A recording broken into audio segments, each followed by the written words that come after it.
प्रिय विद्यार्थियों, हिंदी परिवार की ऑनलाइन पाठशाला में आज हम निविदा से संबंधित इसका जो प्रारूप है उसका एक आदर्श उदाहरण लेकर के आए हैं। पिछले वीडियो में हमने निविदा से संबंधित सामान्य जानकारी प्राप्त की थी और ये निश्चित किया था कि निविदा में क्या क्या होता है, इसकी परिभाषा क्या है, क्या क्या ध्यान रखने योग्य बिंदु हैं निविदा जारी करते समय। तो आज हम निविदा का एक उदाहरण जो आदर्श कहा जा सकता है, इसी प्रकार से आप जैसी परिस्थिति हो और जैसा उसमें दिया जाता है शीर्षक, उसके अनुसार आप निविदा लिखते हैं। हालांकि 5 चीज़ों में से आपको अथवा के रूप में निविदा आती है। यदि निविदा से संबंधित कोई प्रश्न आता है तो उसको इस प्रकार से हल करेंगे। ये एक प्रारूप है, देखते हैं। प्रश्न आएगा, कार्यालय जिला शिक्षा अधिकारी माध्यमिक करौली के लिए कार्यालय सामग्री की आपूर्ति के लिए मोहरबंद निविदा का प्रारूप तैयार कीजिए। तो इस प्रकार से हमने देखा प्रश्न है कि आपको करौली जो डीओ ऑफिस है उसके लिए कुछ सामग्री ऑफिस के लिए ज़रूरत है और वो सामग्री जो है वो किस प्रकार से आनी है।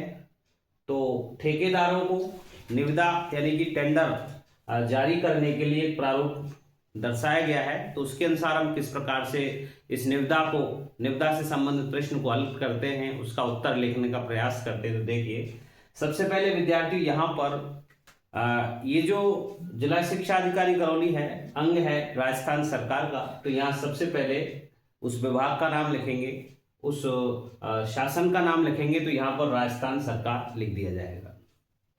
उसके बाद में कार्यालय का नाम, कार्यालय जिला शिक्षा अधिकारी माध्यमिक करौली। उसके बाद में बाईं तरफ इसका जो क्रमांक है निविदा का, इसका जिला शिक्षा अधिकारी जो कार्यालय है उसका जो क्रमांक है पत्र प्रेषण का वो लिखेंगे यहाँ पर, जिला क्रमांक जिला शिक्षा अधिकारी माध्यमिक करौली। इसमें सन आएगा 2024-25 और ये उसका क्रमांक है। सामने लिखेंगे विद्यार्थियों दिनांक जो कि यहाँ पर दी हुई है।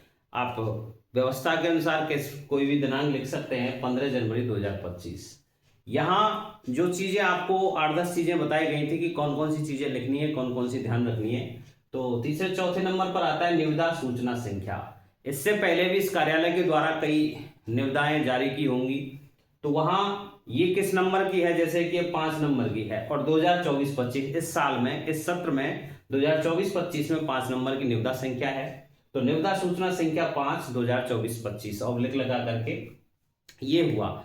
विद्यार्थियों अब जो बीच का जो इसका लिखने के लिए आता है तो उसमें यह है कि ज्यादातर जो निविदाएं होती हैं राजस्थान सरकार की वो राज्यपाल महोदय की आज्ञा से होती हैं। तो यहाँ राजस्थान के राज्यपाल महोदय की ओर से निम्न अधो हस्ताक्षरकर्ता यानी कि जिसके हस्ताक्षर नीचे हैं के कार्यालय में, अर्थात जिला शिक्षा अधिकारी कार्यालय माध्यमिक में निम्नांकित सामग्री की आपूर्ति हेतु मोहरबंद निविदाएं आमंत्रित की जाती हैं। विद्यार्थियों यहाँ आगे देखेंगे, इसमें जो जो चीजें ध्यान रखने योग्य थी उनको देखते हैं। आगे लिखना है निविदा प्रपत्र प्राप्ति, यानी कि एक तरह से फॉर्म। निविदा में शामिल होने के लिए जो फॉर्म है, निविदा प्रपत्र है, उसकी प्राप्ति 16 जनवरी 2025 से होगी और निविदा प्रेषण अंतिम तिथि आप उस फॉर्म को भर करके और उसकी जो भी पूर्तियां होती हैं उनको करके आप 30 जनवरी 2025 और इसमें समय भी आएगा 5:30 बजे तक आप जमा करा सकते हैं। अब निविदा कब खुलेगी, किसके नाम से टेंडर होगा, तो निविदा खोले जाने की दिनांक और समय है, इसमें एक दिन का समय दिया हुआ है। तो 31/1/2025 को प्रातः 11 बजे ये निविदा खोली जाएगी। आपूर्ति की जाने वाली जो सामग्री है उसका विवरण इस प्रकार से है। हमने पढ़ा था पहले कि बहुत सी निविदाएं तालिका के रूप में होती है। जब सामग्री ज्यादा होती है तो तालिका के रूप में इसको हम प्रदर्शित करते हैं। तो यहाँ तालिका के रूप में आपूर्ति की जाने वाली सामग्री का विवरण है। इसमें देखते हैं क्रम संख्या है, सामग्री का विवरण है, अनुमानित राशि है लाखों में, धरोहर राशि कितनी है, निविदा का शुल्क क्या है, इस फॉर्म का, आपूर्ति की अवधि कितने दिनों में करनी होगी। तो यहाँ जैसे कि ऑफिस में काम आने वाली जो चीजें हैं जैसे कंप्यूटर है, अनुमानित राशि जो है 2 लाख रुपए, धरोहर राशि 4000, निविदा शुल्क 100 रुपए और आपूर्ति अवधि 1 माह में ये कंप्लीट करना है। दूसरा अलमारी, अनुमानित राशि 1 लाख, धरोहर राशि 2000, निविदा शुल्क 100 रुपए और आपूर्ति अवधि 1 माह। इसी प्रकार से कुर्सियां, अनुमानित राशि, इस प्रकार से आप लाखों में जो संख्या में होता है उसको यहीं लिख दें। कुर्सियां 1 लाख रुपए अनुमानित राशि है, धरोहर राशि 2000 रुपये है, निविदा शुल्क 100 रुपये और आपूर्ति अवधि 1 महीने। इसी प्रकार से मेज है, अनुमानित राशि लाखों में 1 लाख रुपए, धरोहर राशि 2000 रुपये, निविदा शुल्क 100 रुपये और आपूर्ति अवधि 1 माह। ऐसे इसी प्रकार से यदि अन्य भी सामग्रियां होती हैं तो उसको भी इस प्रकार से हम बढ़ाते जाते हैं। विद्यार्थी जो सबसे महत्वपूर्ण अंग होता है किसी भी निविदा का, उसमें उसकी शर्तें हुआ करती हैं। तो लास्ट में आपको अंत में शर्तें लिखनी होती हैं। अमूमन जो शर्तें होती हैं समान सी ही होती हैं, लेकिन एक शर्त का जो विवरण है वो इसके माध्यम से वो ये होगा।